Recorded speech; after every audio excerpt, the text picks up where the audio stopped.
තෙරුවන් සරණයි සියලු දෙනාටම අවසරයි ස්වාමීන් වහන්සේ අපි පටන් ගනිමුද? තෙරුවන් සරණයි හැමෝටම අපි පටන් ගනිමු විජය මහත්තයා. එහෙමයි ස්වාමීන් වහන්සේ. එහෙමනම් අපි වෙනදා වගේම අද අඟහරුවාදා දවසේ අපි කතා කරගෙන යන්නේ කටුකුරුන්දී ඥානানন্দ ස්වාමීන් වහන්සේ විසින් දේශනා කරන ලද පටිච්චසමුප්පාදයේ ආශ්‍රයෙන් දේශනා කරන ලද බණ මූලික කරගෙන අපේ සාකච්ඡාව කරගෙන යන්නේ. ඉතින් අපි දැනට ඒ දේශනාවලියේ 18 වෙනි බණ තමයි අපි සාකච්ඡා කරමින් ඉන්නේ. අපි ඒකේ කොටසක් සාකච්ඡා කරලා තියෙනවා. එදා නවත්තපු තැන ඉඳලා අපි ඊටු ටික මේ සාකච්ඡා කරමු. ඒක නිසා මම ඒ කොටස ප්ලේ කරනවා. ඉතින් ඊළඟට මේක ප්‍රත්‍යක්ෂත් වෙන හැටි අපි තව ටිකක් විස්තර කරමු.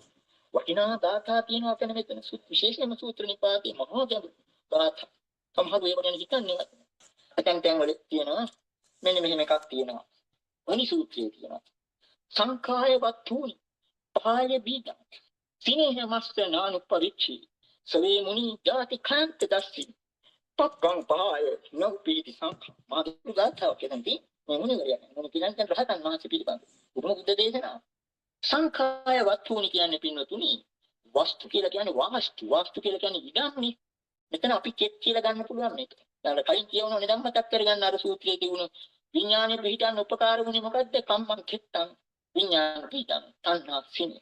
අවිද්‍යාවෙන් වැසුණු තණ්හාවෙන් බැඳුණු සත්වයන්ගේ විඥානය කාම ධාතුවක වේවා, කාම ලෝකයක වේවා, රූප ලෝකයක වේවා, අරූප ලෝකයක උපදින්නේ.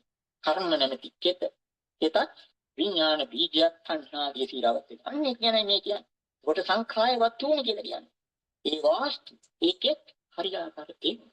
ඒ සුවේ ගාථා තෝරන්න කියොත් වචන අනුව අන්න එතෙන්ට වැටෙනවා. සංඛාය වත්තුනි. පමාය බීජම් කියලා කියන්නේ. අර විඥාන බීජකේ පමාය බීජ. ඊළඟට සිනේහ මස්ස නානු පවිච්චි. ඒකට වතුරක් කරන්නේ නේ. එතකොට කෙත් හරියට ඉඳ අඳුනගත්තා. බීජේ හරියට අඳුනගත්තා. තවත් වතුරක් කරන්නේ නේ. සිනේහ මස්ස නානු පවිච්චි. එතකොට ඒක ප්‍රතිඵලය මොකක්ද? සවේ මුනි ජාති කායන්ත දස්සි. මේ මුනිවරයා ජාතිය ක්ෂවීම දුටුවා. තක්කං පහය නූපීති සංඛා. අන්න අතක්කාවතර කතාව මතක් කරනවා. තක්කං පහය කියන්නේ තර්කය අතහැරිය. නූපීති සංඛා ගිනීමට නොවේ. ගිනීමට නොවේ කියන්නේ මොකද? ඇත්ත වශයෙන් ලෝකයා ගණන් ගන්නේ නැති රහතන් වහන්සේලා. මොකද හේතුව? දැන් ලෝකයා තව කෙනෙක් ගණන් ගන්න උපදී සම්පත්තිය නිසා. අර වත්ත ඊටක අයිතිකාරය මේ නිල තල තියෙන කෙනා. අර වාහන තියෙන කෙනා. ඔය විදිහටනේ උපදී ආශ්‍රයෙන් අඳිනගන්නේ. ඒ රහතන් වහන්සේලා බුදු මහසලේ පංච පාදානස්කන්ධයේ තියෙන උපදී පහ සංසාරේ දිගට අරගෙන උස්සගෙන ආපු පහ ඇතේරියට පස්සේ උන්වහන්සේලා ගණන් ගන්නේ කවුද? ඒකයි සංකල්පෝපේති කියන්නේ. අපේ බාධාවිච්ච. අනිත් ඒක ගැඹුරින් යන්නේ පක්කම් පහයි. ඒකත් අපි කලින් කියලා තියෙන මේ පින්නතුන්ට යම් ප්‍රමාණයකට මහ ගැඹුරු පැත්තක් ඒක. ඔය අව්‍යාකට වස්තු කියන්නේ බොහෝ දෙනාට ගැටලුවක්.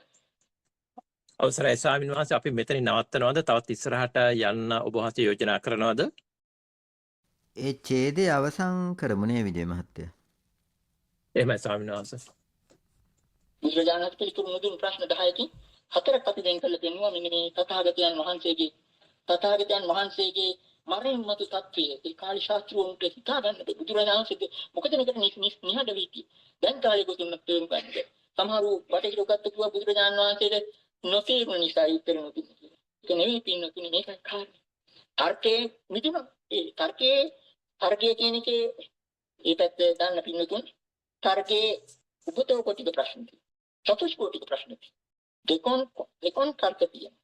සතරකොන් තර්ක. සතරකොන් තර්ක වලින් අල්ලන්න බෑ රහත් කෙනෙකුට මරෙන් මතුත. ඒක අර රහතන් වහන්සේ බුදුරජාණන් වහන්සේ කෙනෙක් ආත්මයක් හැටියට අරගෙන යන ප්‍රශ්න.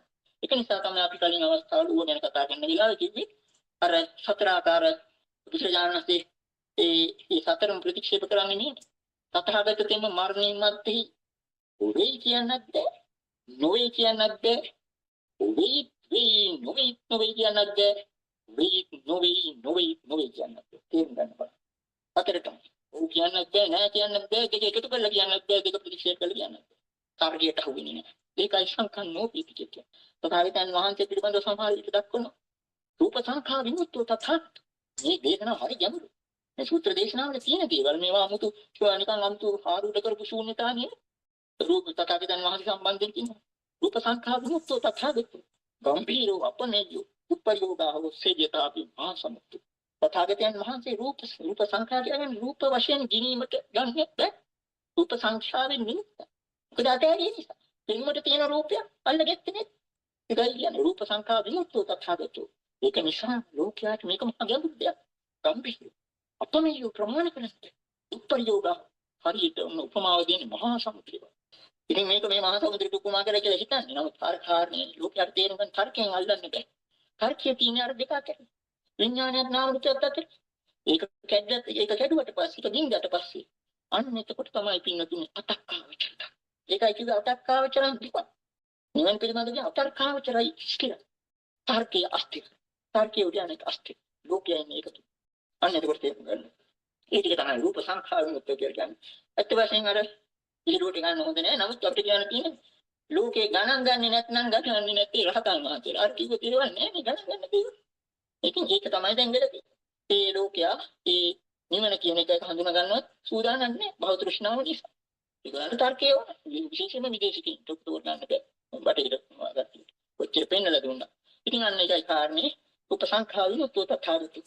ඒ අන්න ඒකයි කිව්වේ සංඛං නෝපීති. සංඛං නෝපීති වේදිකෝ කියලා කියනවා. දැන් අර ගාථාව වුණත් එතකොට තේරුම් ගන්න අර ගාථාවේ ගැඹුරු උපමාව සංඛායවත් වූ අර කර්මකෙත් තුනම හරියට තේරුම් ගත්තා. පමාය බීජ මේ විඥාන බීජය යථා තත්ත්වය මායාකාරී තත්ත්වය තේරුම් ගත්තා. ප්‍රමාණ කරගත්තා. සිනේහ මස්ස නාම පරිච්ඡ. ඒකට දී සීරා තණ්හාව දැස්සේ වෙන. ඒක නිසා තමයි අන්න සිනේහ මස්ස නාම පරිච්ඡ. තේ මුනි ಜಾති khayත දස්සි. ඒක නිසා ජාතිය ක්ෂය කිරීම එකනම දුටුවා. ඒ අදහස තවත් මේ පුත්තන් වල කියවෙනවා. යෝ ජාත මුච්චිජ නරෝපයි. ස්වාමීන් වහන්සේ අපි මේ ඡේදය ඉවරයි මෙතනින්. අපි නවත්තමුද? ඔව් විජය මහත්තයා ගාථාව විස්තර කරන ටික මේ අපි අහුවනේ. අපි ඒක තව විස්තර කරගනිමුනේ. එහෙමයි ස්වාමීන් වහන්සේ. එහෙමනම් අපි මේ කතා කර මේ කියවපු කොටස අපි ගෞරවයෙන් ඔබ වහන්සේට ආරාධනා කර සිටිනවා අපට ඒ කොටස පිළිබඳව පැහැදිලි කිරීමක් ලබා දෙන විදියට. අවසරයි ස්වාමීන් වහන්සේ. හොඳයි විජය මහත්තයා බොහොම පිං අපිට කටුකුරුන්දේ සාමින්හන්සේගේ දේශනාව ඇහෙන්න සැලැස්සුවට. ඉතින් සාමින්හන්සේ මේ කොටසට මාතෘකා විදියට ගන්නේ කුද්දක නිපාතයේ සුත්ත නිපාතේන මුනි සූත්‍රයේ එන ගාථා පාඨයක්. ඉතින් මතක ඇති ගාථා පාඨය සංඛාය වත්තුනි පහාය බීජං සිනේහ මස්ස නානුප්පවෙච්ච සච්චේ මුනි ජාතික්කයන්ත දස්සේ තක්කම් පහායන උපේති සංකම්. ඉතින් සංඛාය වත්තුනේ කියලා කියන්නේ සායනාස මෙතන විස්තර කරා ගේදොර වතු පිටිට කඩන් යාන වාහන අබුදරුව ඒ වගේ අපි මේ ලෝකේ නම් කරලා අඳුන ගන්න තියෙනවා කියලා ගන්න සියලුම දේවල් එහෙම නැත්නම් ආයතන වලින් අත්දකින සියලුම අත්දැකීම් සංඛාය වත්තුනේ කියලා ගන්න පුළුවන්. එතකොට මෙතන පහය බීජං කියලා කියනවා. එතකොට බීජ විස්තර කරනකොට සාමින්හන්සේ ගන්නවා භාගතුන් වහන්සේගේ තවත් දේශනාවක් කම්මං කෙත්තං විඥානං බීජං තණ්හා සිනේහෝ. එතකොට බීජ කියලා කියන්නේ මෙතන විඥාන බීජය. සත්‍යයේ උපත විස්තර වෙන්නේ ওই විදිහට. කර්මය තමයි ශේෂ්ත්‍රය වෙන්නේ. ඒ කියන්නේ කර්මය තමයි ඒකට පදනම සකස් කරන්නේ. කර්මය එහෙම නැත්නම් බලාපොරොත්තු එහෙම නැත්නම් චේතනාව මේ සියල්ලම කැටි කරලා ගන්න පුළුවන් අපිට කර්මය කිව්වම.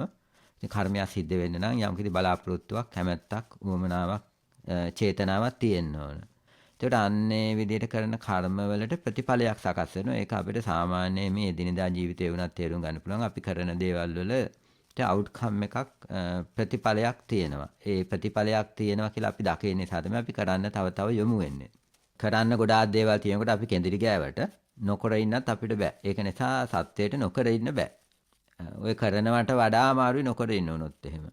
කරනකන් නම් අමාරුයි තමයි කැඳිරි ගන්නවා තමයි අපිට මේ දේවල් කරන්න තියෙනවා කියලා අර ඒ සීමාව පැන්නම තමන්ට කරගන්න පුළුවන් ප්‍රමාණයට වඩා කරන්න වුණාම එහෙම නැත්නම් තමන්ගේ හැකියාවන් දක්ෂතාවයන් වලට වඩා තමන් ගැන බලාපොරොත්තු තියාගත්තම අවශ්‍යතාවය ඇති කරගත්තම එහෙම නැත්නම් ලැබෙන දේට අනුව ජීවත් වෙන්න බැරි වුණාම තමන්ගේ ජීවිතයේ මේ පවතින ආකාරය බාර ගන්න නැතුව වෙනත් ආකාරයක් බලාපොරොත්තු වුණාම අන්නේ තුල අපහසුයක් දුකක් උපදිනවා. ඒ දුක කියලා කියන අපේ බලාපොරොත්තුවයි අපිට මේ ලැබිච්ච දේ අතර ગેප් එක. එහෙම නැත්නම් අපිට කරගන්න පුළුවන් දේ සහ පරණ කරපු දේවල් වල ප්‍රතිඵල විදිහින් අපිට ලැබිච්ච දෙයක් තියෙනවානේ. පරණ කිරීම වල ප්‍රතිඵලයක් විදිහට අපිට ලැබුණ දෙයක් තියෙනවා. අන්න ඒක මදි නම් ඒ වගේම මට කරන්න පුළුවන් ටිකක් තියෙනවානේ වර්තමාන වශයෙන්. අනේ කරන්න පුළුවන් ටිකටත් එහා බලාපොරොත්තු තියාගෙන ඉන්නවනම් ඉතින් කෙඳිරියක් තමයි. ඒ ગેප් එක තමයි අපි මේ මානසික දුක කියලා කියන්නේ මානසික පීඩනය කියලා කියන්නේ. එහෙම නැත්නම් ඉච්ඡාබංගත්තේ කියලා කියන්නේ ඒ ગેප් එක. මමන්ට උවමනාවක් ආසාවක් කැමැත්තක් තියෙනවා නමුත් ලබන්න බෑ. එතකොට අන්නේ උවමනාව විසින් අපිට මේ කරන්න පුළුවන් ටිකක් තියෙනවානේ. අපිට හැමදේම කරන්න බෑනේ. අපිට හිතෙන් දේවල් අපිට කරන්න බෑනේ. ඒකට අපිට කරන්න පුළුවන් ටිකක් තියෙනවා. අන්නේ කරන්න පුළුවන් ටිකේ ප්‍රතිඵලයක් තියෙනවා. අන්නේ ප්‍රතිඵලය තමයි ඒක ඉතින් ඒ කිරීම වල තියෙනවා. දැන් අපිට සාමාන්‍යයෙන් හිතෙන්නේ මේ කායික වශයෙන් කිරීම කියලා. අපි කාම ලෝකේ ඉන්නකොට කායික වශයෙන් කිරීමට තමයි අපි වැඩි වටිනාකමක් දීලා තියෙන්නේ. දැන් නම් එහෙමත් නැහැ. ඉස්සර නම් එහෙමයි.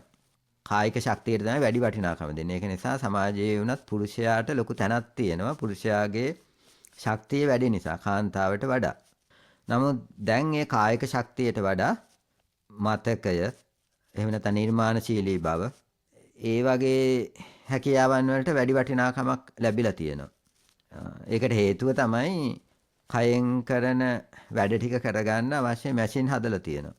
මැෂින් හදලා තියෙන්නේ නිර්මාණශීලී බව පාවිච්චි කරලා. එතකොට නිර්මාණශීලී බවට මොකද නිර්මාණශීලී බව කෙනෙක්ට තියෙනවා නම් ඕන තරම් මැෂින් හදන්න පුළුවන්. කය වෙහෙසලා කරන වැඩ ටික වෙනත් ආකාරයකින් අපිට කරගන්න පුළුවන්. දක්ෂතාවය, හැකියාව, පොහොසත්කම තියෙනවා නම්. ඉතින් ඒ නිසා ඉස්සර තරම් කයට තමන්ගේ අර කායික ශක්තියට එතරම් වටිනාකමක් නැහැ. එතකොට කාන්තාවයි පිරිමියයි අතර තියෙන වෙනස අඩු වෙලා යනවා.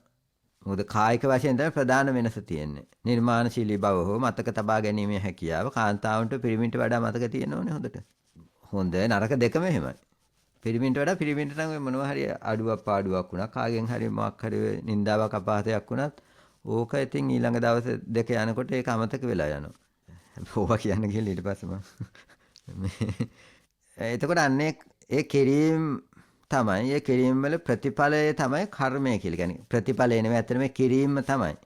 ඒ කිරීම වල ප්‍රතිඵලය අපිට වර්තමාන මොහොතේත් අපි අත්දකින්න ප්‍රතිඵලයක් තියෙනවා. වර්තමාන මොහොතේ සම්පූර්ණ වෙන්නේ නැතුව අනාගතේ සම්පූර්ණ වෙන ප්‍රතිඵල ටිකකුත් තියෙනවා. ඒතකොට ඒ කායික කිරීම සහ ඒ වගේම මානසික කිරීම තියෙනවා. වාචික කිරීම, මානසික කිරීම. කාය සංකාර, වචී සංකාර, චිත්ත සංකාර. ඉතින් භාග්‍යවතුන් වහන්සේ දේශනා කරන්නේ සාමාන්‍යයෙන් අපි තේරුම් ගත්ත එකට වඩා අනිත් පැත්තක් හරි පටහැනි. කිරීම පැත්තෙන් වඩාම බඩපතල කිරීම කායික කිරීම නෙවෙයි. චිත්ත සංස්කාරය. මානසික කිරීම තමයි වඩා බඩපතලයි කියලා භාග්‍යවතුන් වහන්සේ පෙන්වලා දෙන්නේ. මනෝ පුබ්බංගම ධම්මා ආදි වශයෙන් පෙන්වලා දෙන මේ මනස තමයි හැම දෙයකටම මූලික වෙන්නේ කියලා. ඉතින් කායික කිරීමකට මූලික වෙන්නේ මනස. එතකොට මනස මූලික වෙන්නේ නැතුව සිද්ධ වෙන කායික කිරීමකට ඒ තරම් වටිනාකමක් නැහැ. මොකද ඒක හුදු ස්වාභාවික ක්‍රියාවලියක් විතරයි. එතන චේතනාවක් නැති නිසා. එතන පුද්ගල වශයෙන් වගකීමක් නැති නිසා. එතකොට ඒ වගේ කිරීමක් හුදු ස්වාභාවික ක්‍රියාවලියක් විදිහට සැලකනවා මිසක් ඒකට අර පුද්ගල වශයෙන් වගකීමක් ගැනීමක් නැහැ. ඉතින් ඒ නිසා සමහර වෙලාවට අපි එහෙම හිතා ගන්නවා තමයි. සමහරලාට අපේ ඔය අත්වැරදීම් වලට උනත් අපිට දඬුවම් විඳින්න සිද්ධ වෙනවා. ඒ වගේම අත්වැරදීමකින් හරි මොකක් හරි හර ගියොත් එහෙම ලොකු ලාභයක් ලැබුණොත් එහෙම ඉතින් අපි ඒකේ ලාභ ප්‍රයෝජන ගන්න ඕනේ. ඒ ගැන අපි සතුටු වෙනවනේ. මම කරා කියලාත් අපි හිතනවනේ. දැන් සමහර අවස්ථා තියෙනවා ඇක්සිඩන්ට් වලදී එහෙම අපි හිතලවත් නෙවෙයි ඉබේම අපේ අතින් කවුරු හරි පැනලා බේර ගන්නවා. කාට හරි හානියක් වෙන්න යනකොට අපි මැදට පැනලා බේර ගන්නවා. සමහරට අපි ලොකුවට හිතලත් නැහැ.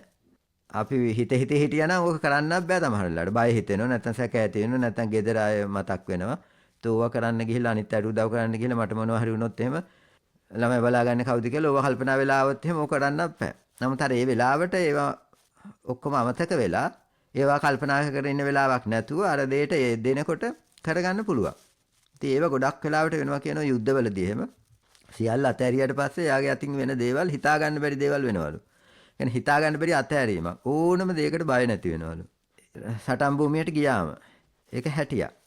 ඉතින් ඒ తాවකාලිකව අර තියෙන මොරාල් එකට සිද්ධ වෙන අතහැරීම ඒ වෙලාවට ඉතින් ලොකු නිදහසක් තියෙනවා. ඒ නිසා සමහරු හරි කැමති ඔය කඳු නගින්න ඒ වගේ ඇඩ්වෙන්චර් දේවල් වලට කැමතියි.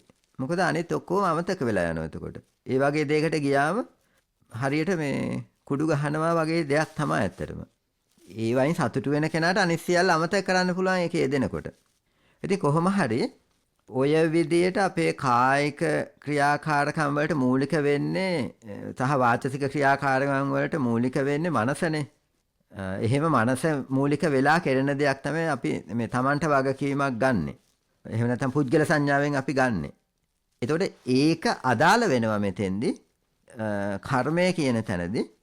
අනේ කර්මය කියලා සැලකෙන්නේ Taman චේතනාවෙන්. ඒ චේතනාව තමයි එතෙන්දී වැදගත් වෙන්නේ. එතකොට මේ චේතනාව කායික වශයෙන් එළියට මතුවෙන විදියට චේතනා කරන්නත් පුළුවන්. එහෙම නැතුව හුදු චෛතසික මට්ටමේ එහෙම නැත්නම් චිත්ත සංඛාරයක් විතරක් වෙන විදිහේ චේතනා ඇති කරන්නත් පුළුවන්. එතකොට ඒක කායික වශයෙන් එළියට එනවා තමයි ඒ සුදුසු අවස්ථාවේදී. නමුත් එහෙම නොවෙන්නත් පුළුවන්. දැන් උදාහරණයක් විදිහට අපි භාවනාවක යෙදෙනකොට විශේෂයෙන් ඔය සමාධි භාවනා වඩනකොට මෛත්‍රී භාවනාව වගේ වඩනවා නම් එතකොට මේ මෛත්‍රිය වැඩිම තුල පුදුමාකාර කර්මතොගයක් රැස් වෙනවා. එහි බරපතලකම භාගතුන් වහන්සේ දේශනා කරන අසුරක් ගහන මොහොතක් මෛත්‍රිය වැඩිවොත් බුද්ධ ප්‍රමුඛ මහරහතන් වහන්සේලා ගෙදරට වැඩමලා දෙන්න දානෙට වඩා ඉහළයි කියන ආනිසංසය. ඉතින් දානයක් දෙනවා කියනකොට කොච්චර අපි වෙහෙසිලා කරන දෙයක්ද? ඒකට කායික වාචසික මේ ඔක්කොම දෙන්න එපා. එතකොට මෛත්‍රිය නැතුව මෛත්‍රිය විශේෂයෙන් වැඩිවීමක් නැතුව දැන් මෛත්‍රියත් එක්ක ওই ටික කරනවා නම් ප්‍රශ්නයක් නැහැ. එතකොට ඒකත් භාවනාවමනේ. මෛත්‍රියක් නැතුව කෙනෙක් දන් දෙනවට වඩා ආනිසංස ඉහළයි කියලා කියනවා. දන් දෙන ඒවා ඔක්කොම පැත්තකින් තියලා කෙනෙක් අසුරක් ගහන මොහොතක් මෛත්‍රී භාවනාව කරනවා නම් ඕනම භාවනාවක්. එතකොට මේ ලැබෙන ආනිසංස කාමේ ආනිසංස නෙමෙයි. අපි බලාපොරොත්තු වෙන්නේ කාමේ නම් කාමේ ලබන්න බෑ. හැබැයි ওই විදියට. කාමේ ලබන්න නම් අනිවාර්යෙන් ඒක කායික වාචසික විදියට හෝ වෙනත් ආකාරයකින් ඒක එළියට එන්න ඕන. කාම ලෝකයේ ප්‍රයෝජනයක් ලබන්න පුළුවන් විදියට. කාම ලෝකයේ ප්‍රතිඵලයක් ලබන්න පුළුවන් විදියට අර චේතනාව එළියට එන්න ඕන. එකෙන් යමක් සිද්ධ වෙන්න ඕන. හැබැයි කාමෙන් අයින් වෙලා ලබන ඊට වඩා ඉහළ සැපයක් ලබා ගන්න ඒ අර්ථයෙන් තමයි භාග්‍යවතුන් වහන්සේ මේ දේශනා කරන්නේ. ඒ අර්ථයෙන්. ඒතකොට අපි මේක කාම ලෝකයේ තියෙන සැපත් එක්ක පටලවා ගත්තොත් ඒක තේරෙන්නේ නැහැ. ඒක ගැලපෙන්නේ නැහැ. ඉතින් කාම ලෝකේටත් බලපෑම් කරන්න පුළුවන්. අපි අහලා තියෙනවානේ ඔය ඉදිපාද ධර්ම වැඩිවොත් එහෙම හිමාලය කන්දේ වුණත් එක තැනක ඉඳලා තවත් තැනකට ගෙනියන්න පුළුවන් කියලා. මොකද ওই කාම ලෝකයේ පදනම තියෙන්නේ යට මේ සියලු පැවැත්මේ පදනම යට තියෙන්නේ අර චිත්ත සංස්කාර. ඒක නිසා යම් කිසි කෙනෙක්ට ඒ චිත්ත සංස්කාර වලින් කර්මය සකස් කරලා ඒක ඉහළට මතු කරලා ගන්න පුළුවන් නම් මේ ඔක්කොම වෙනස් කරත හැකි. පටන් ගැම්ම අතන තියෙන්නේ. හැබැයි ඒ සකස් කරන චිත්ත සංස්කාරය කායික වාචික විදියට එළියට එන්න පටන් ගන්නවා. සුදුසු අවස්ථාවේ එළියට එනවා. ඉතින් ඒ නිසා පටන් ගැම්ම තියෙන්නේ අර මුල හරියට සකස් කරලා ගත්තොත් ඒක හොඳ පදනමකට යොමු කරලා ගන්න පුළුවන්. එහෙම නැතුව අර මුල හදන්න නැතුව අපි කොයිතරම් දඟලුවත් මේ සීලයක පිහිටලා එහෙම නැත්නම් දන් දෙන ගමන් මේවා සකස් කරන්න කියලා මුලට අර චිත්ත සංස්කාර වලට ඒ තරම් දැනෙන්නේ නැහැ. යම් මට්ටමකට දැනෙනවා. නමුත් අපි සීලයක් සමාදන් වෙනකොට අර ඇත්තටම අපේ ඇතුලේ තියෙන චේතනාවට වඩා අපි සමහර වෙලාවට ලැජ්ජාව නිසා, බය නිසා, කියන බාහිර ලෝකයක් එක්ක කටයුතු කරනකොට ඒ සම්මුති ලෝකයේ තියෙන සම්මුති සංකල්පත් එක්ක අනුව යන්න ඕන නිසා අපි යම් පමණකට හික්මෙනවා මිසක් ඒක ඇතුලෙන් එන චේතනාව බවට පත් වෙන්නේ නැහැ. ඉතින් එතකොට ඒක හරියට පදනමක් ඇතුව සකස් වෙන නම් ඔක ඇතුලෙන් එන මට්ටමට හදා ගන්න ඕන. ඇතුලෙන් එන අර යට මුල ඉඳලා මේ එන විදිහට හරියට පදනම සකස් කරලා ගන්න නම් ඒක හරියට සිද්ධ වෙන්නේ චිත්ත සංස්කාර වලින් වැඩේ පටන් ගන්නකොට. මම මේ කියන්නේ කර්මයේ සම්බන්ධයෙන්. මේක හැඩ කරන්න ඕන. තමන්ගේ පැවැත්ම ලස්සන කරන්න ඕන. හැබැයි ඒක කරන්න බෑ කියලා භාග්‍යවතුන් වහන්සේ දේශනා කරන කොච්චර දඟලුවත් කොච්චර කෙරුවත් ලස්සනට හැඩගැසුවත් මේක දිගට තියෙන්නේ නැහැ පුතෝ. කොයි වෙලාවෙ පාප මිත්‍ර සේවනයක් ඇති වෙලා පාප කර්ම සිද්ධ වෙනවද? පාපය කියලා කියන්නේ දුකයි කියන එකනේ. දුක ඇති කරන සුළු කර්ම තමන්ගෙන් කොයි වෙලාවෙ සිද්ධ වේද කියලා කියන්න බෑ. ඒක තියෙන්න වෙන්නේ ඇසුර මත. 100%ක් ඇසුර මත. 100%ක්. දශමයක්වත් නෑ අපි තුලින් තීරණය කරන දෙයක්. යම් කිසි පොටෙන්ෂල් එකක් ගොඩනගෙනවා අපි තුල දැනටම සංස්කාර සකස් වෙලා තියෙනවා නම් පුණ්‍ය සංස්කාර පින් ඇති කරන එහෙම නැත්නම් සැප පැත්තට සංස්කාර සකස් වෙලා තියෙනවා නම් ඒක අනිත් පැත්ත හැරෙන්න පාප මිත්‍රෝ දෙන්නේ 3 දිනක ඇසුරු කරා කියලා එහෙම එක සැරේට වෙනස් වෙන්නේ නැහැ. ඉතින් ඒ නිසා අපි ගැන සමහරලාට නිත්‍ය අදහස් ඇති කරගන්නවා. මම මේ පව්කාරය ඇසුරු කරාට මං ඒව කරන්නේ එහෙම නැත්නම් නොමගේ ගිය අය ඇසුරු කරාට මං ඒ මට්ටමට යන්නේ නැහැ කියලා එහෙම යනවා. හැබැයි අපි දන්නෙත් නෑ අපේ ඇතුළත ක්‍රමක්‍රමයෙන් වෙනස් වෙලා එනකම්. ඒවා වෙනස් වෙන්නේ අපිට දැනෙන්නේ නැති වෙන්න. ඉතින් ඒ නිසා හරි භයානකයි සංසාරේ. කොයි වෙලාවේ මේ යන විදිය අපි හිතන ආකාරය වෙනස් වෙලා අනිත් පැත්තට සකස් වෙනවද කියලා කියන්නේ අපි බලාපොරොත්තු වෙන ආකාරයට වඩා වෙනත් ආකාරයකට සකස් වෙයි කියන එක වෙන්න පුළුවන්. වෙන්න පුළුවන්. ඉතින් ඒ නිසා තමයි භාගතුන් වහන්සේ උනත් ওই තරම් බුදු වෙන්න පෙරම් පුරනකොට උනත් වෙච්ච වැරදි නම් අනන්තයි අප්‍රමාණයි. වෙච්ච අඩුපාඩු බොහෝ තියෙනවා. ඉතින් ඒ නිසා ඒක හරි පර්ෆෙක්ට් හරි ලස්සනට ආපු ගමනක් නෙවෙයි. 100%ක් ඒකරේ කියව හරි ලස්සනට ප්‍රස්තාරේ මුලේ බිඳුවේ ඉඳලා උඩට ලස්සනට නගිනවා වගේ එහෙම එන එකක් නෙවෙයිනේ. හැල හැපි එන ගමනක් තියෙන්නේ. ඉතින් මේ හැල හැප්පෙන හැම තැනකදීම මේක අපි මේ ප්‍රතිපදාවේ උත්සාහවත් වෙන විදියම තමයි හැම තැනකදීම ඉගෙන ගන්නත් පුළුවන්. වර්ධින තැන් වලින් ඉගෙනගෙන හරි ගස්සගෙන යන ගමනක් තියෙන්නේ.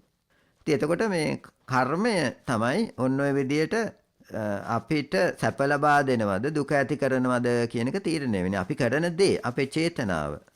අපි බලාපොරොත්තු වෙන්නේ සැප නම් ඒක යහපත් විදියට නිවැරදිව බලාපොරොත්තු වෙනවා නම් ඒ කියන්නේ අපි ගොඩක් වෙලාවට මේ සැප කියලා මට සැපක් බලාපොරොත්තු වෙනවා නම් තව කෙනෙක්ට දුකක් තියලා ඒක හරියන වැඩක් නෙමෙයි. මොකද ඒ තව කෙනෙක්ට දුකක් දෙනවා කියලා කියන්නේ මේ කර්මයට අදාළ නැහැ මම දනුන්ද කියන එක. කර්මයට අදාළ නැහැ කාටද සැප දෙන්නේ මටද අනික් කෙනාටද කියන එක. බලාපොරොත්තු වෙන්නේ තව කෙනෙක්ට දුකක් නම් ඒක අනිවාර්යෙන් එනවා අනිත් පැත්තට. අයි මම බලාපොරොත්තු වෙන්නේ දුකක් නම් මට ඒ දුක ලැබෙනවා. අනික් කෙනාට නෙමෙයි. අනික් කෙනාට ලැබෙනවා මටත් ලැබෙනවා. ඒක නිසා ධර්මයේ නෑ එහෙම දෙකට බෙදීමක්. අපි මේ පුද්ගලයෝ විදියට දෙකට බෙදුවට මම සහ අනුන් විදියට දෙකට බෙදුවට මේ ධර්මතා ක්‍රියාත්මක වෙනකොට එහෙම බෙදීමක් නෑ. ඒතකොට අපි යම් කිසි අකුසල චේතනාවක් ඇති කරගත්තොත් ඇතුළ පිච්චෙනවා නම් තව කෙනෙක් පුච්චන්න හිතෙනවා නම් ඒකේ ප්‍රතිඵලේ Tamanටත් එන ඔය පිච්චීමේ ප්‍රතිඵලේ. ඉතින් කර්මය ක්‍රියාත්මක වෙන්නේ ඔන්න ඔය විදියට. ඉතින් ඒවා මේ අපිට විස්තර කරන්න බෑනේ. භාගතුන් දේශනා කරනවානේ මේක අචින්ත්‍යයි කියලා. අචින්ත්‍යයි කියලා කියන්නේ ඒක සාමාන්‍ය මනුස්ස මනසකට ගෝචර නැහැ. ඒ කියන්නේ ඒක අල්ලන්න බෑ. දත්ත වැඩි. ඒ කියන්නේ කර්මය කියලා කියන්නේ අපි මේ කරන දේවල් වලට ගොඩාක් කරුණු බලපානවා. කර්මයක් ඵල දෙන්නත් ගොඩාක් කරුණු බලපානවා. හුදු කරපු පමණින් අනිත් පැත්තට ඒක ප්‍රතිඵලය ලැබෙනවා කියලා එහෙම වෙන්නේ නැහැ අපි සාමාන්‍ය ජීවිතේ ජීවත් වෙනකොට උනත් අපි කරන දේක ප්‍රතිඵලේ බලාපොරොත්තු වෙච්ච දේම ලැබෙයි කියලා අපිට කියන්න බැහැනේ. ඒකට ගොඩාක් කරුණු බලපානවා. ඉතින් ඒවා අපිට පේන අපිට ප්‍රෙඩික්ට් කරන්න පුළුවන් කරුණු කාරණා තියෙන ප්‍රෙඩික්ට් කරන්න බැරි ඒවා ඕන තරම් තියෙනවා. ඉතින් ඒ නිසා කර්මය අචින්ත්‍යයි. එතකොට මෙන්න මේ කර්මයේ ශේෂ්ත්‍රය කරගෙන තමයි ඔන්න ඔය කිරීම වල ප්‍රතිඵලයක් විදියට තමයි මේ සැප හෝ දුක් සහගත පැවැත්මක් අපිට ලැබෙන්නේ. එතකොට අන්නේ ශේෂ්ත්‍රය. ඒ සැප හෝ දුක් සහගත පැවැත්මක් ලැබෙන්න කරුණු සකස් කරලා තියෙනවා නම් ඒ මූලික කරුණු ටික සම්පාදනය වුණාට පස්සේ ඔන්න ඒ ශක්තිය තුලින් විඥානං බීජං මේ දැන ගැනීමක් එහෙම නැත්නම් පැවැත්මක් එතන හට ගන්නවා. විඥානය හට ගන්නවා. ඊළඟට විඥාණයට වැඩෙන්න උදව් වෙන්නේ තණ්හාව. ඉතින් ඕකම තමයි කර්මය කියන්නේ. ওই කර්මයේම තමයි දිගට යන්නේ. කර්මයේ ප්‍රතිඵලයක් විදියට එතන පැවැත්මක් ගොඩ නැගෙනවා. ඒ පැවැත්ම තුල තව තව කර්ම සකස් වෙනවා. තණ්හාව තියෙනවා කියලා කියන්නේ කර්ම සකස් වෙනවා. තණ්හාව කියන්නේ බලාපොරොත්තුව. බලාපොරොත්තුව කියලා කියන්නේ චේතනාව. ඒක කාම චේතනාවක් වෙන්න පුළුවන්. අපුඤ්ඤාභි සංස්කාරයක් වෙන්න පුළුවන්. පුඤ්ඤාභි සංඛාර, ආනෙන්ජාභි සංඛාර ඔය විදිහට විස්තර වෙනවානේ. කියන කාමයේ පිළිබඳ චේතනාවක් කැමැත්තක් වෙන්න පුළුවන්, බලාපොරොත්තුවක් වෙන්න පුළුවන්, රූපය පිළිබඳ වෙන්න පුළුවන්, අරූපය පිළිබඳ වෙන්න පුළුවන්.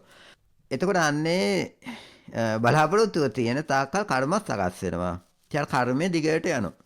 එතකොට මේ එකම දෙයක් විස්තර වෙන්නේ මේ වචන වෙනස් වුණාට ඒකේ ක්‍රියාකාරීත්වයට සාපේක්ෂව ඔය කර්මය කියන්නේ විඥාණයම තමයි. තණ්හාව කියන්නේ කර්මයම තමයි, විඥාණයම තමයි. ඒකේ ක්‍රියාකාරීත්වය අනුව ලක්ෂණ අනුව අපි නම් කරනවා. භාගතුන් වහන්සේ නම් කරලා තියෙනවා. ඒක කොහොම වුණත් ඔන්න ඔය විදිහට තමයි පැවැත්ම සකස් වෙන්නේ. ඒතකොට මෙතන සංකාය වත්තුනි පහය බීජං. ඒතකොට මේ පෙන්වන්නේ දැන් ස්වාමීන් වහන්සේ මෙතන විස්තර කරලා දෙන විදිහට මේ නාම රූප විඥාන කියන ගැටයක් තියෙනවානේ.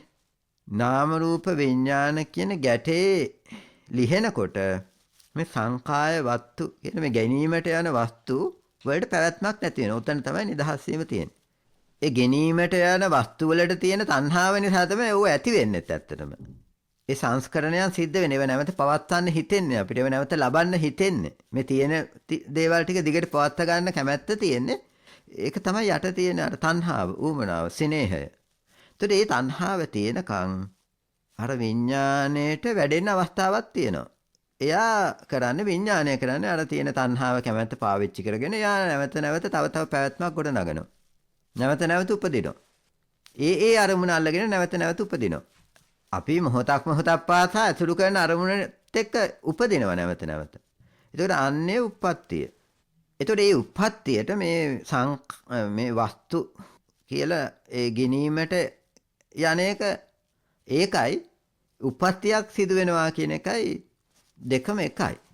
යමක් තියෙනවනම් අපි යමක් තියෙනවා කියලා විශ්වාස කරනවා නම් ඒ තුල පැවැත්මක් ගොඩ නැගෙනවා. ඒතකොට එතන පවතින කැමැත්තකුත් ඇති වෙනවා. ඒ පැවැත්ම දිගට අරගෙන යන්න කැමැත්තක් උමනාවක් ඇති වෙනවා. ඒතර අන්නේ කැමැත්ත උමනාව නැති වෙලා යනකොට ඔන්න ඔය වස්තු ටිකක් නැති වෙනවා විඥානයයි. මොකද විඥාණයට පවතින වස්තු තියෙන්න ඕන. මේ ගිනීමට යන වස්තු සංඛාය වස්තුනි තියෙන්න ඕන විඥාණයට පැවැත්මක් ඇති වෙන. ওই දෙක එකට උපදින්නේ. එකට තමයි නිරුද්ධ වෙන්නේ. නාම රූප විඥාන ගැටේ. ඒතකොට ඒකට පවතින්න උදව් වෙන්නේ අර මුකුව ගහන්නේ තණ්හාව. බලාපොරොත්තුව. දිගට පවතින්න ඕනෑ කියන අදහස. එතකොට අපි කරන්නේ අපේ පැවැත්ම දිගට තියාගන්න ඕන නිසා අර සංඛාය වස්තුනි අර වස්තු දේපල ටික රැක ගන්න උත්සාහවත් වෙනවා. එතකොට මට ඒ තුල හොඳට පැවැත්මක් ගොඩ නැගෙනවා. ඉතින් මම සහ ලෝකයේ දිගට ඔන්න පවතින හේතු වෙන එක දිගට පවත්වන්න තියෙන ඌනාම තමයි. ඒ තණ්හාවම තමයි. ඉතින් භාගතුන් හරි පෙන්නලා දෙන්නේ නානුප්ප වෙච්ච ඒ සිනේහ මස නානුප්ප වෙච්ච වතුර කපන්න කියනෝ කුඹුරට එන. වතුර නවත්තන්න කියනවා. කර්මයේ ක්ෂේත්‍රය කරගෙන ඇති වුණ විඥාන බීජය වැඩෙන්නේ තණ්හාව නිසා. වතුර මේ කුඹුරට එන වතුර. ඒතරේ වතුරම නෙමෙයි ඇත්තටම මේ ෆර්ටිලයිසර් පෝර දාන්න එපා කියනවා. සච්චේ මුනි ජාතික්කයන්ත දස්සි. අන්න එහෙම හික්මෙන මුනිවරයා ජාතියේ ක්ෂයවීම දකිනවා. දකින්නේ කොතනද? අර වස්තුදේපල ටිකයි පැවැත්මයි ගැලවිලා යන තැන.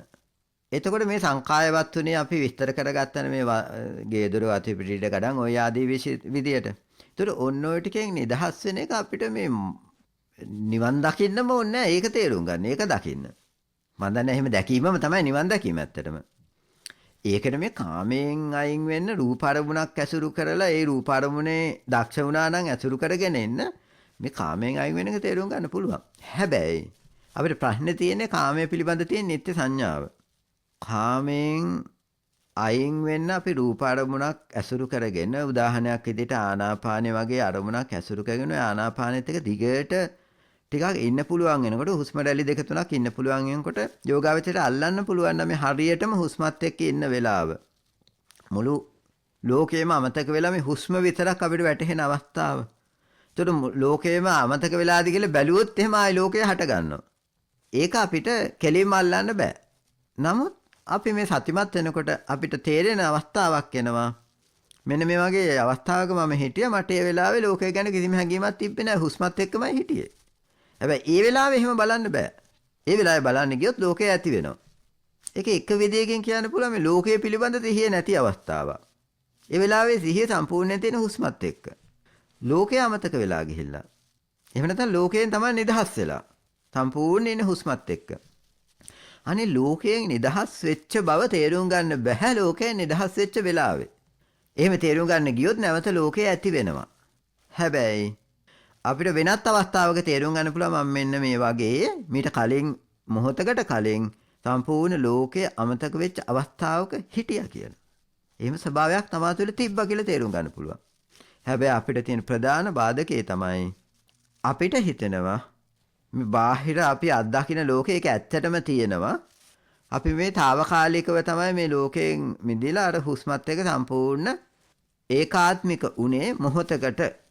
එතකොට මේ බාහිර ලෝකයේ ඇත්තයි අර හුස්මත් එක්ක හිටපු ලෝකයෙන් නිදහස් වීම తాවකාලිකයි කියලා අන්නේම අදහසක් අපි තුල තියෙනවා. ඒක නිකන් ආපු එකක් නෙවෙයි.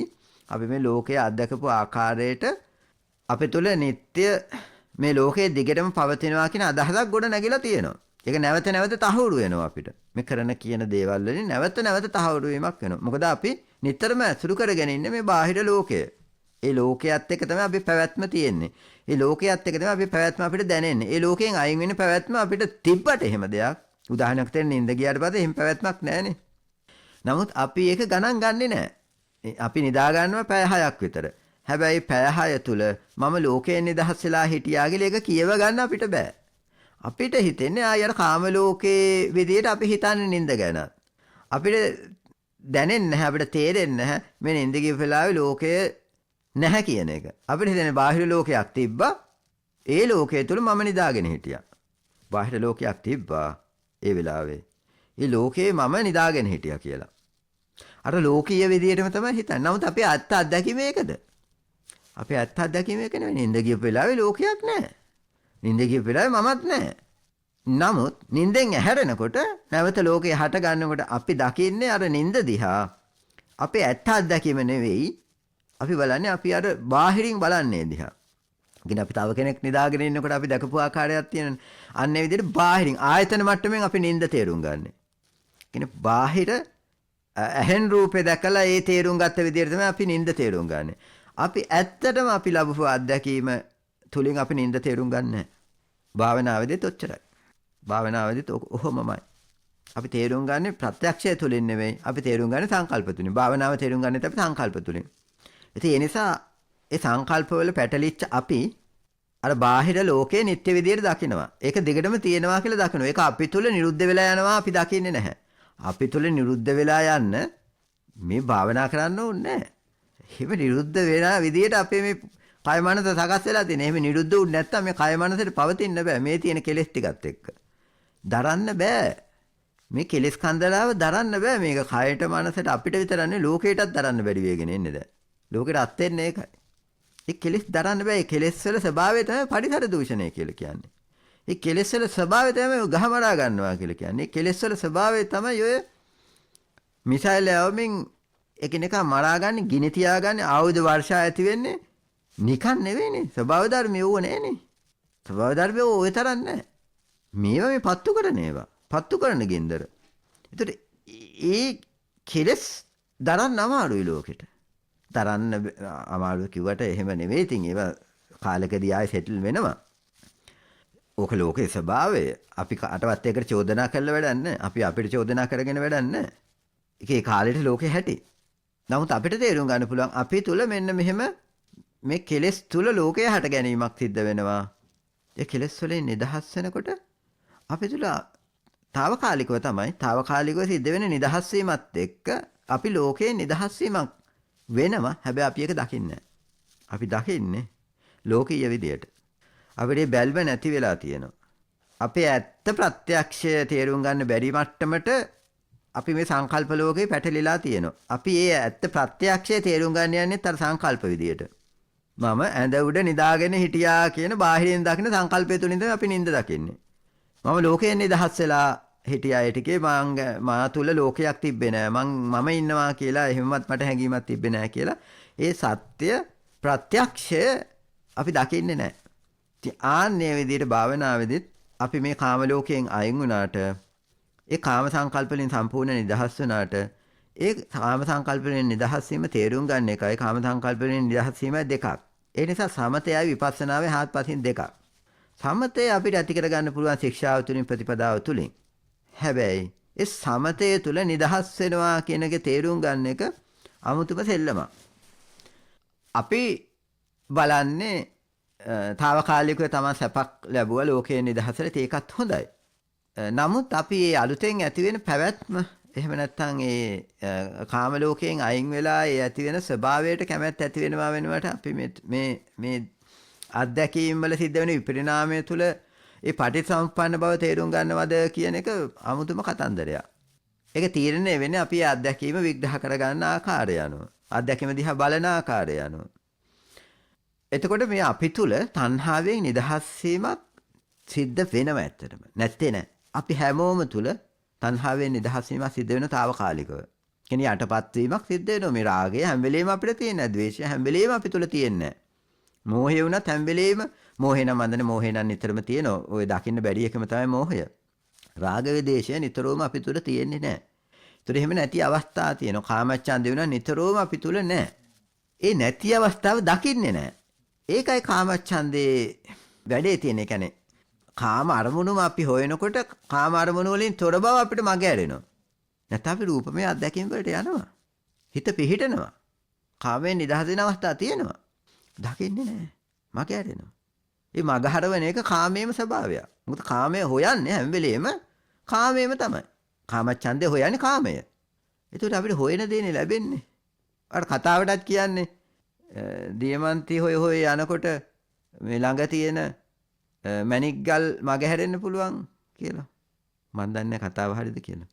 තමන් මොකක් හරි දෙයක් විශේෂයෙන් හොයාගෙන යනකොට ඒකම නෙවෙයි මේ දැන් ඔය මේ කොළු කාලේ වුණත් කෙල්ලෙක් යාළු කරගන්න හදනකොට අපිට කියන්නේ මේ තමන් කැමති කෙල්ලා හොයනට වඩා කෙල්ල ගොඩක් යාළු කරගන්න ඕන නම් කවදාවත් තමන් කැමති කෙල්ලා පිටිපස්සේ යන්න එපා කියනවා. තමන්ට කැමති කෙල්ලෙක් ඉන්න ඕනේ. අන්නේ කෙල්ල අල්ලන්න ඕන. ඒක හරි ලේසි. එහෙම නැත්නම් මග ඇරෙනවා. අර තමන්ට කැමති කෙල්ලා කොච්චර ලං වෙන්න හැදුවත් පස්සෙන් ආවත් මේ මග ඇරෙනවා. පේන්නේ නැහැ. අපි වෙන එක්කෙනෙක් ගැන හිතාගෙන ඉන්න ඕනේ. ඉතින් ඒ වගේ තමයි අපි කාමයේ බලාපොරොත්තු වෙනකොට කාමයෙන් තොර බව අපිට මග ඇරෙනවා. ඉතින් ඒක කාමච්ඡන්දයේ ස්වභාවය. ඒවා නීවරණ කියලා කියන්නේ ඒක වහනවා. නිවීම වහනවා. නිවන කියලා කියන්නේ නිවන කියලා යමක් දෙයක් තියෙනවා කියන එක නෙවෙයි. නිවීම වහනවා. කාමයේ නිදහස් වීම වහනවා. කාමච්ඡන්දයේ ස්වභාවය. මොකද අපි හොයන්නේ කාමය නිසා. ඒ අත්දැකීම නැතුව නෙවෙයි. කාමයෙන් තොර බව නැතුව නෙවෙයි. තිබ්බට මග හැරෙනවා. අනේ මග හැරෙන බවයි මේ කියන්නේ.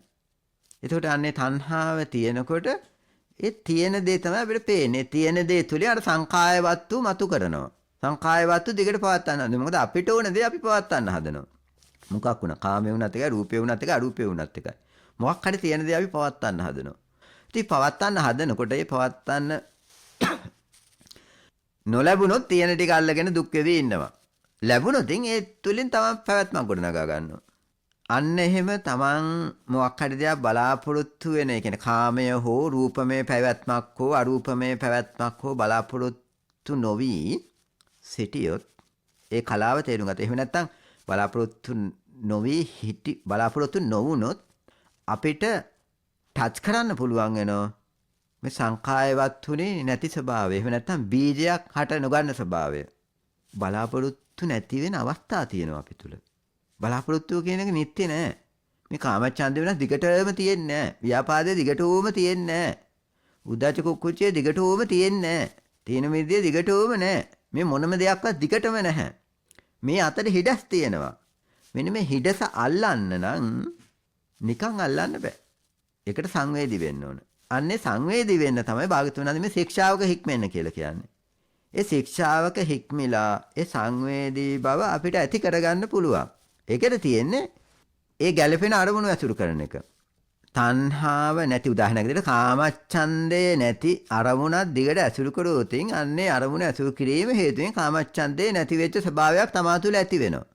ඒතර අන්නේ කාමච්ඡන්දේ නැති ස්වභාවය අපිට තේරුම් ගන්න පුළුවන්. තර්කයට නෙමෙයි. අත්දැකලා. අත්දැකීමක් විදිහට තේරුම් ගන්න පුළුවන්. අන්නේ විදිහට තේරුම් ගන්න කියන එක තමයි භාග්‍යවතුන් වහන්සේ පෙන්නලා දෙන්නේ. කාමච්ඡන්දේ නැති අත්දැකීම, ව්‍යාපාදේ නැති අත්දැකීම. ඒතර කාමච්ඡන්දේ නැත්තම්, ව්‍යාපාදේ නැත්තම්, තීන මිද්දව නැත්තම් කාම ලෝකයක් නැහැ. කාම ලෝකයක් නැති වෙනවා.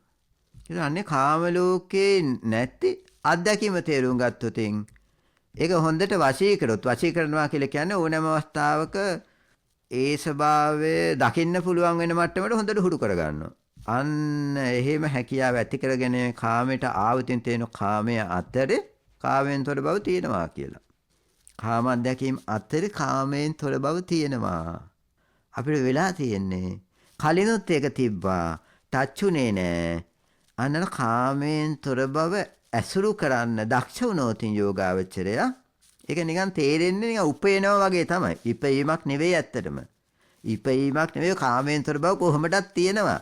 ඒක ටච් කරන්න ඉගෙන ගන්නවා. එච්චරයි. එච්චරමයි යෝගෙ තියෙන්නේ. ඒකයි කියන්නේ විපස්සනාව කියලා. ඒ කියන්නේ ලොකු තානාසේ විස්තර කරනවානේ ආනාපානය අසුරු කරන එක සමතය. ආනාපානයෙන් එහා පැත්ත දකින්න එක විපස්සනාව. ආනාපානයෙන් එහා පැත්ත අරමුණ විනිවිද යන එක. අරමුණ එහා පැත්තේ තියෙන ටික දකින්න එක විපස්සනාව. මට මතකයි ගිය සැරේද මෙල්බර්න් රිට්‍රීට් එක. ගිය සැරේ තමයි. මෙල්බර්න් රිට්‍රීට් එකේදී සායනාංශ විශේෂයෙන් මතක් කරා ධර්ම සාකච්ඡා වෙලාවේ ඒක ගොඩක් දේවල් කියනවා අපි අර කැමති දෙන්නේ අපිට අහුවෙන්නේ ටච් වෙන්නේ. ඉතින් කොහොම හරි ওই කතාව කිව්වා ආනාපානය මූණට මූණලා ඇසුරු කරන එක සමතය. ආනාපානෙන් එහා පැත්ත දකින්න එක. එහා පැත්තේ තියෙන ලෝකයේ දකින්න එක විපස්සනාව. එතකොට මේ අරමුණේ නැති බව එහෙම නැත්නම් කාමයේ නැති බව කලිනුත් තිබුණා දැක්කේ නෑ. අනේ දකින්න බව. ඒක දකින්න නම් ඒක දකින්න පුළුවන් බව තමන් ඇති කරගෙන ඉන්න ඕනේ. ඒක ඇති කරගන්න තියෙන කාමයෙන් අයින් වෙලා ඒක හොඳට ඇසුරු කරලා ටච් කරන්න ඉගෙන ගන්නවා. ඒ සංවේදී බව ඇති වෙන්න ආිනව තමා තුළ. ආන්නේ සංවේදී බව ඇති වුණොත් ඊට පස්සේ අපිට කොතන තිබ්බත් අපි අඳුනන්නේ නැති මිනිස්සෙක් 1000ක් සෙනග මැද දැක්කට අපිට පේන්නේ නැහනේ. දැන් උදාහරණයක් විදියට අහසේ තියෙනවනේ තරු රටා. අහසේ තියෙන තරු රටා. ওই තරු රටා ගැන දන්නේ නැතුව අපි අහස දිහා බැලුවොත් ওই තරු රටා අපිට පේනවද? නෑනේ. හැබැයි තරු රටා පොතේ ඉගෙනගෙන ගිහිල්ලා අහස දිහා බලනකොට හොය හොය බලනකොට ඔන්න පේන්න පටන් ගන්නවා. තරු රටාවක් තියෙනවා කියලා. ඒක කලින් තිබ්බේ නැතේ? තිබ්බා. කලිනුත් ওই තරු ටික තිබ්බා. හැබැයි දැක්කේ නෑ. අඩු ගානේ තරුවක් දැක්කේ නෑ. සිකුරු තරුව අහසේ තියෙනවා. තිබ්බට ඕක ගැන කවුරුවක් කිව්වෙත් නැත්තම් අපි පොතක කියුවෙත් නැත්තම් මේ සිකුරු තරුව කියලා ඕක තිබ්බට පේන්නේ නෑ. කෙනෙක් ඒක තරුවක්. පේනුනට හිතට යන්නේ නෑ. මම මේ කියන්නේ ඇස් දෙකෙන් දකින්න එක නෙවෙයි. ඒක පේන එක. ඒක නැත්තම් මගේ හැරෙනවා. ওই 1000ක් තරුව අතරේ තවත් එක තරුවක් හිතේ. එහෙම පේන්නේ නෑනේ. හැබැයි අපි මිනිස්සෙක් දැකලා අඳුනගෙන නම එහෙම අහලා දැනගෙන 1000ක් සෙනඟ මැද දකින්නකොට අපිට එක සැරේට අරය ටච් වෙනවා. දකින්නකොටම මෙයානේ කියලා ඔන්න කනෙක්ට් වෙනවා. ආන්නේ කනෙක්ට් වීම. ඒ කනෙක්ට් වෙන්න හේතුනේ කලින් දැනගෙන හිටපු එක. එහෙම වෙන්න ඕනේ හැම අත්දැකීම. හොඳ විපස්සනාවක් තියෙන කෙනාට කලින් දැකලා නැති වුණත් අල්ලත හැකි. බෝසතාණන් වහන්සේට මහල්ලෙක් පෙන්නකොටම ඒක ඇතුළටම වැදුනා. මමත් මහලු වෙනවා කියලා. චන්න ඇමතිට වැදුන්නේ නැහැ. ඒක ඇතුළට දැනුන්නේ නැහැ. ඉතින් අන්නේ දැනීම ගැනයි මේ කියන්නේ. ඒක නිසා මේක ප්‍රත්‍යක්ෂයක් මිසක් මේක තර්කයට තේරුම් ගන්න එකක් නෙවෙයි. ඇඟට දැනෙන්න ඕනේ. ඒක ඇතුළට දැනෙන්න ඕනේ. ඒතර අන්නේ විදිහට ටච් කරන එක අත්දැකීම. අන්න එහෙම ටච් කරොත් එයාට ටික ටික ටච් වෙන්න පටන් ගන්නවා. කනෙක්ට් වෙන්න පටන් ගන්නවා මේ ජාතික්ෂය සම්බන්ධයෙන්. සචේ මුනි ජාතික්කයන්ත දස්සේ. ජාතියේ කයන්ත ජාතියේ අවසානය දකිනවා. දස්සේ කියලා කියන්නේ මෙතන උපේනව නෙවෙයි. සමාධි නම් උපේනවා. මේ දකිනවා. කිසිම තැනක භාගතුනා දේශනා කරන්න මේ නිවන උපේනවා කියලා. දස්සී ජාතික්ෂයේ තිබුණේ නැතුව නෙවෙයි කලින්. දැක්කේ නෑ. දැන් දකිනවා. එතන තර්කයක් නෑ. තක්කම් පහයන උපේති සංකම්. ඔය මට්ටමට යනකොට එතන තර්කයක් පැනවෙන්නේ නෑ. එතන කිසිම සංඛ්‍යාවකට ගැනීමක් නෑ. එතන නෑ මේ ජාතික්ෂය කියලාවත්. එතන නෑ නිවන කියලාවත්. එතන තියෙන සම්පූර්ණ නිදහස් වීම විතරයි. ඒ නිදහස් වෙන්නේ නෑ නිදහස් වීමක් කියලාවත්. ඉතින් ස්වාමීන් වහන්සේ මෙතන මේ චතුක්කෝටිකේ තර්කයන් ඉදිරිපත් කරනවා. අනිවාර්යෙන් ඒ තර්කයන්ට තැනක් නෑ. තර්කයන්ට තියා ධර්මයටවත් තැනක් නෑ. ධර්මයට තියා නිවනටවත් තැනක් නෑ. නිවනට යනකොට නිවනටවත් තැනක් නෑ. ওই තර්කයේද ওই නිවනද ওই රහතන් වහන්සේද ඔය ධර්මයේද භාග්‍යතුන් වහන්සේද මේ සියල්ල පැනවෙන්නේ මේ හටගත්ත තැන. ඒව සංඛාය පනවගත්ත දේවල්. ඒව හදාගත්ත දේවල්. ඒ නිසයි නිවන පෙන්වන්න අමාරු. ඒ නිසා මේ සැබෑ නිදහසම පෙන්වන්න අමාරු. සැබෑ නිදහස් වීම පෙන්වු ගමන් අපි ඒක සංකල්පයකට ගන්නවා. නිදහස් වීම දකින්න නැතුව ඒක සංකල්පයක් කරගන්නවා. හරියට නිින්ද ගියා මේ අත්දැකීම අපි ගන්න නැතුව ඒක සංකල්පයක් විදිහට දකින්න මම නිදාගෙන හිටියා කියලා. මගේ අර කය ඉරියව්ව මතක් කරගන්න ඇඳක් උඩ නිදාගෙන ඉන්න එක මතක් කරගන්න. ඇඳ උඩ නිදාගෙන ඉන්නකොට ඇත්ත අත්දැකීම අපිට මග ඇරෙනවා. ඉතින් ඒ නිසා මේ රූප සංඛා විමුක්තෝ තථාගතෝ කියනකොට තථාගතයන් වහන්සේ රූපය ප්‍රතික්ෂේප කරලා ජීවත් වෙනව නෙවෙයි. රූපයෙන් විමුක්ත වීම තථාගතයන් වහන්සේ අවබෝධ කරලා තියෙනවා. රූපයෙන් නිදහස් වීමක් අපි හැමෝම තුල තියෙනවා. තථාගතයන් වහන්සේ ඒක දැකලා තියෙනවා. අපි දැකලා නැහැ. එච්චරයි වෙනස තියෙන්නේ. රූපයෙන් අපි නිදහස් වෙලා ඉඳලා තියෙනවා. අපි මේ සංසාරේ රූපයෙන් නිදහස් වෙලා ඉඳලා තියෙනවා. හැබැයි නිදහස් වීම දැකලා නැහැ. තථාගතයන් වහන්සේ දැකලා තියෙනවා. අපි ජාතියෙන් නිදහස් වෙලා ඉඳලා තියෙනවා මේ සංසාරේ. ওই ජාතිය කියන එක නිත්‍ය එකක් නෙවෙයි. ජාතිය කියන එක හැම වෙලෙම සිද්ධ වෙන දෙයක්වත් නෙවෙයි. ජාතිය නිදහස් වීම අපි අත්දැකලා තියෙන අත්දැකීම අපිට තිබිලා තියෙන හැබැයි අපි දැකලා නැහැ. දැකලා නැහැ. අනේ දැකීමට තමයි කියන්නේ ප්‍රඥාවෙන් දකින්නවා කියලා. හැබැයි හොඳට මතක තියාගන්න. ඒ ප්‍රඥාවවත් නෑ ওই දකින්න ඇත්තටම මේ අත්දැකීමේ ඉන්න තැන. ඒ නිසා අපිට තියෙන ප්‍රතිපදාවක් විදියට මේක දකින්න තමන්ට අවස්ථාව සලසලා දෙන එක. ඒ සංවේදී බව ඇති වෙන අවස්ථාව සලසලා දෙන එක. අපිට ඒක කරන්න තියෙන ශික්ෂාවක් විදියට සතිමත් වෙලා මේ කාම ලෝකයෙන් අයින් වීම, කාම ලෝකයෙන් අයින් වුණාම කාමේ නැති බව හොඳට තේරුම් යන්න අරින්න ඕනේ. ඒ නැති බව තේරුම් යන්න අරින්න අපි මේ ඇති පැත්තනේ අල්ලගෙන තියෙන ඇති පැත්ත නිත්‍ය වෙලානේ අපිට තියෙන්නේ. අපි හැමදේම දකින්නේ ඇති පැත්තෙන්නේ. ඒක නැති පැත්තෙන් දකින ආකාරය අපි තේරුම් ගන්න ඕන. නැති පැත්තෙන් දකින ආකාරය ගැන අපි කතා කරන්න ඕන. ඒක වචනයට නගාගන්නේ කොහොමද?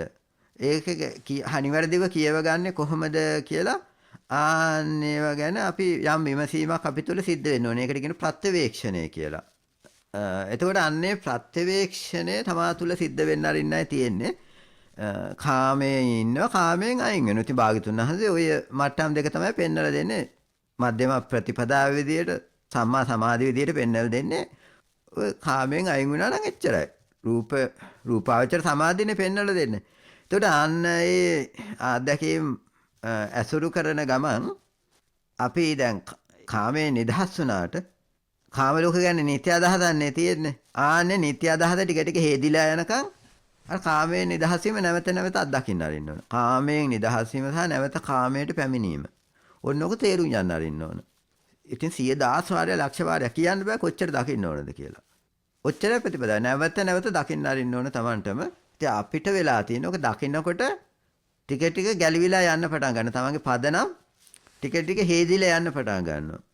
යනකොට වෙන්නේ අපි ඕකට මොකක් හරි ටිකක් එකතු කරගන්නවා.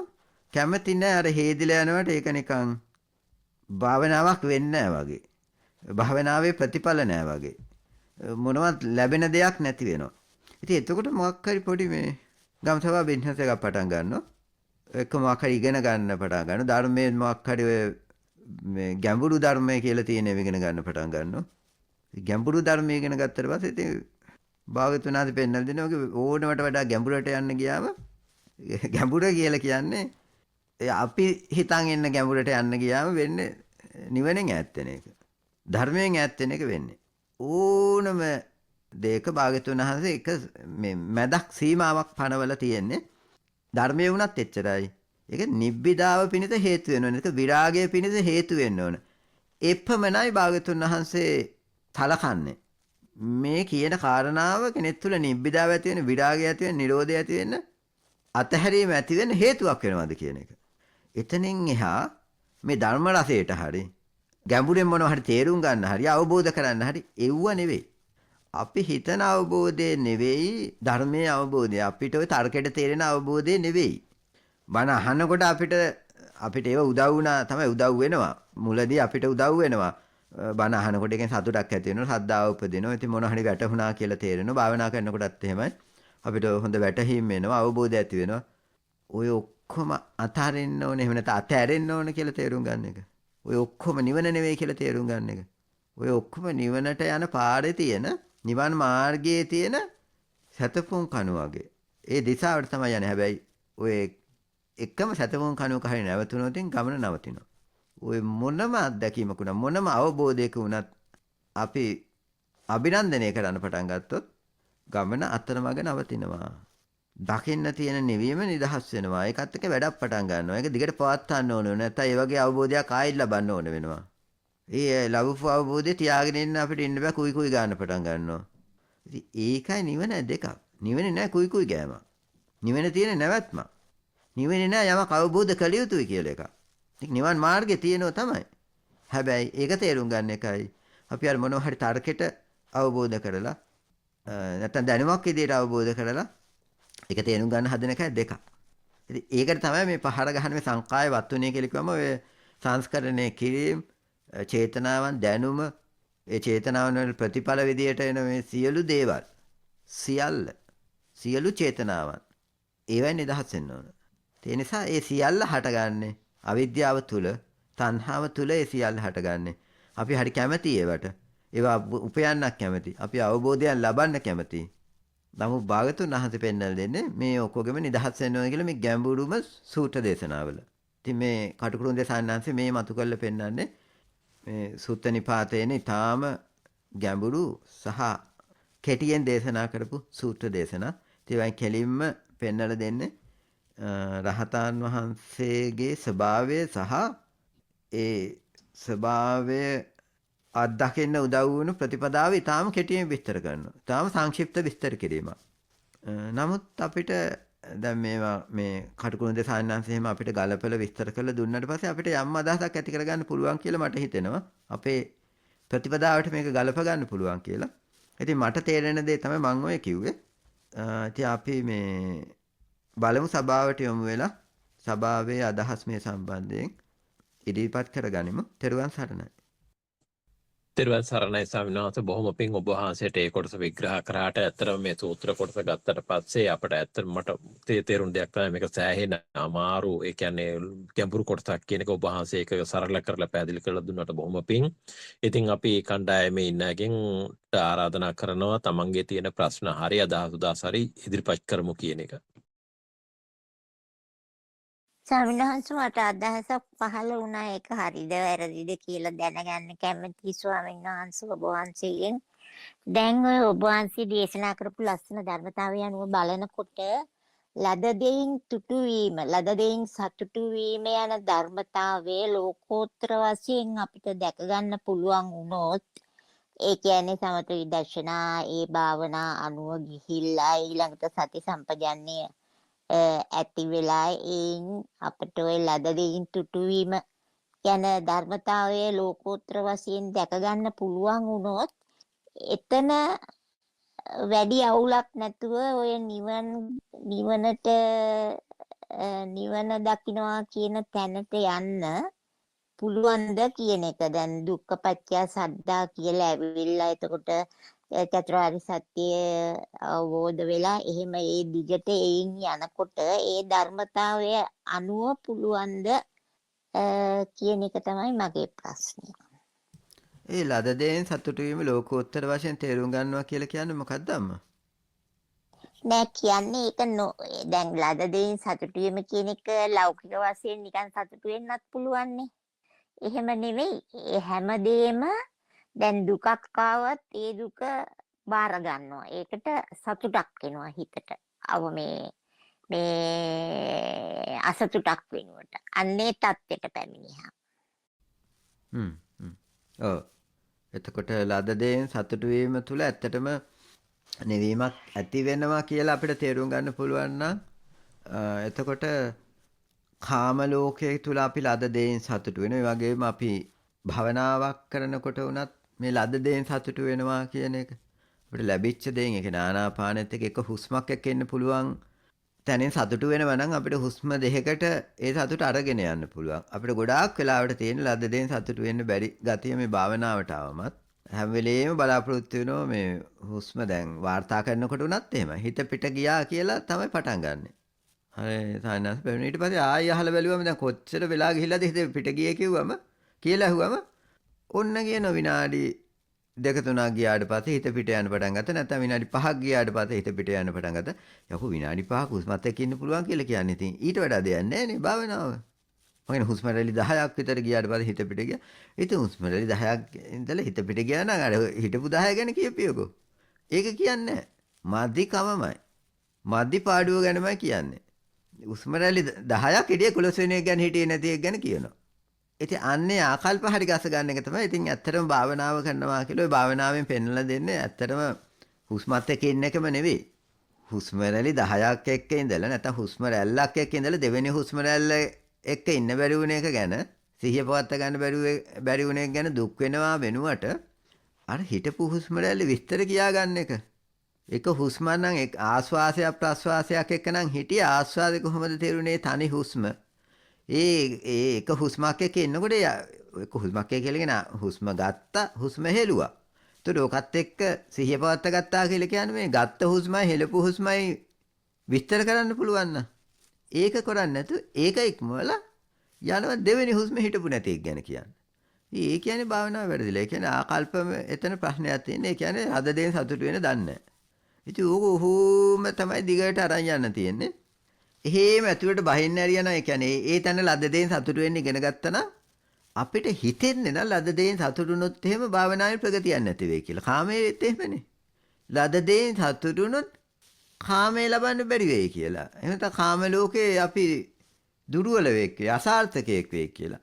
කාම ලෝකේ නම් අසාර්ථකයෙක් වෙන්න පුළුවන්. හැබැයි ඒකෙන් කියන්න පුළුවන් මේ කාම ලෝකේ සාර්ථක වුණායි කියලා මිනිස්සේ සතුටෙන් ඉන්නවයි කියලා.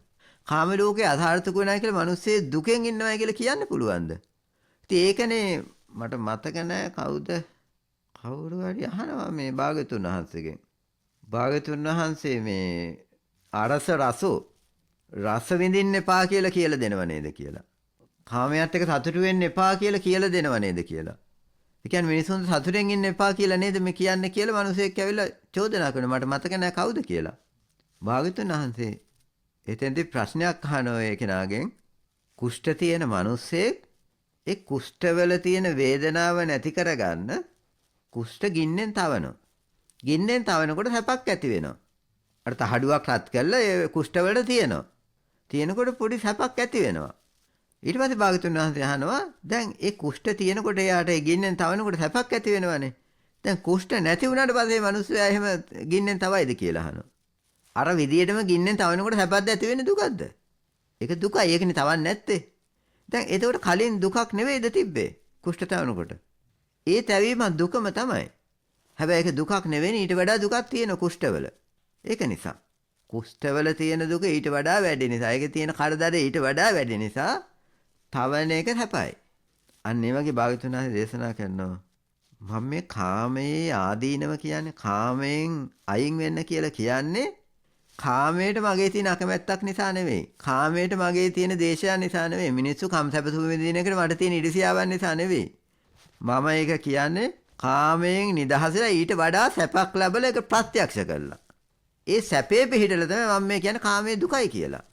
මට ඊට වඩා සැපක් තියෙන නිසා. ඒකට පැමිණ වාසය කරන නිසා.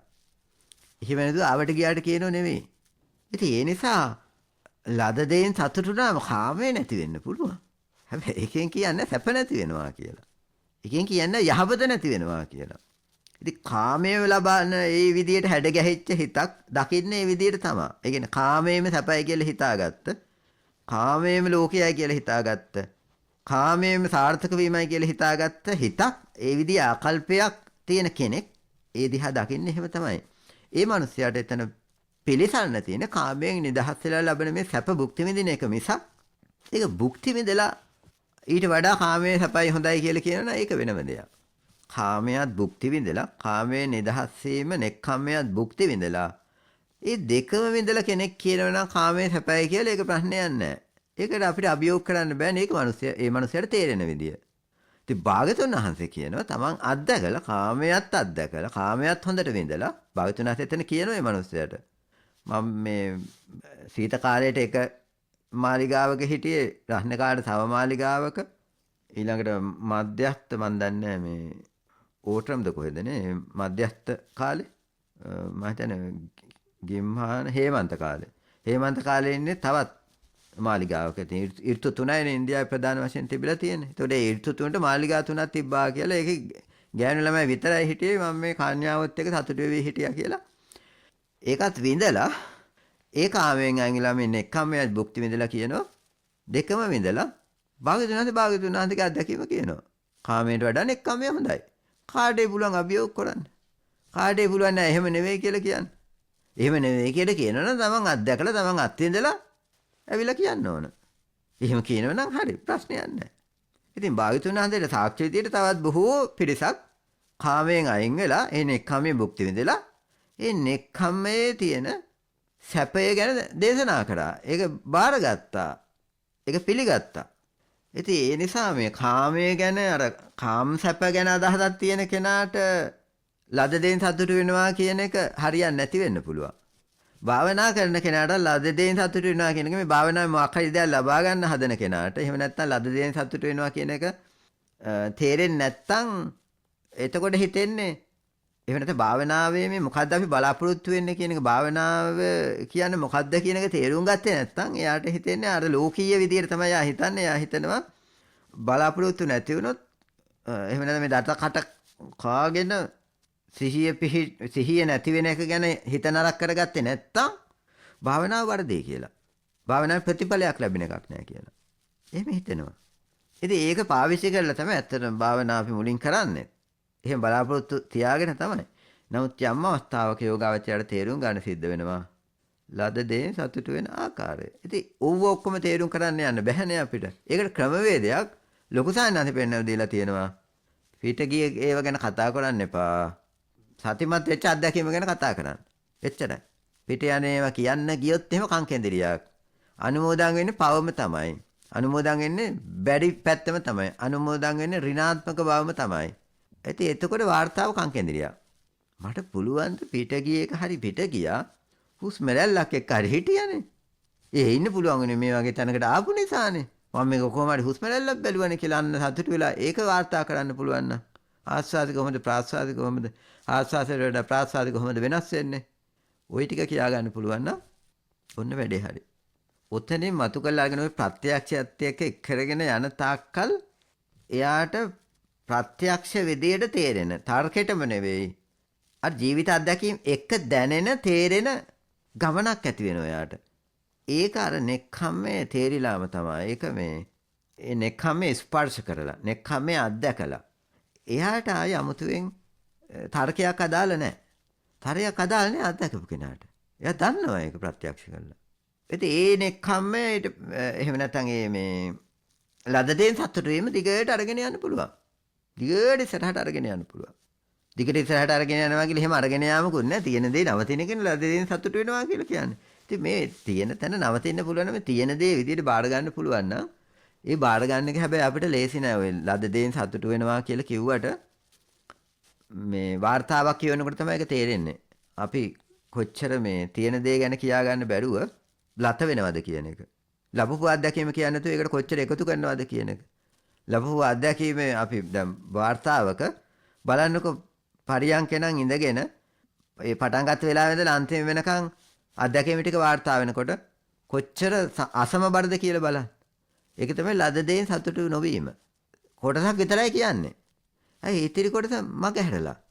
ඒ ටික අත්දැකීම නෙවෙයි. ඉව වැඩක් නැහැ.